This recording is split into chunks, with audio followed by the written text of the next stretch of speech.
abil na mga sapatos ni Boss Lakay dito lang sa Evangelista Street. So marami na tayong mga pwede natin pagpipilian to mga guys. So dito pang basketball yon. Yan katulad yung pang look natin guys. Ang ganda nito. Ganda ng kombinasyon ng kulay nito guys.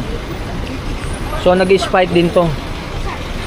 Pag binili mo 1,200 pag isang piraso. Yung sabi ko pag ikaw maluwag ng mga sa budget, 2 piraso na bilhin mo. Parisa man ang katulad dito. Yan, Jordan 1. Kahit anong ori dyan, katulad dyan. Iparis mo to dito. 1,500. Ito kasi guys, ito ang tawag ng mas mataas ang presyo to sa dito sa baba. 1,500. Okay, so yan mga guys. Tuloy-tuloy tayo sa mga ano. So, kung wala namang kakayan, dapo tayo doon sa huli. Ito yung tinatawag nila na Boss Lakay at binaparkin. May katulad nito mga guys. Puma to, rubber. Lokat lang no? At sa mga lokat lang natin. Yan. Pag binili mo ito, pwede na 650. Yan. Yan, katulad yan. So, mayroon naman tayo rito. Umulan na yata. Yun na. Nagpaulan na. Nagalit ang mundo.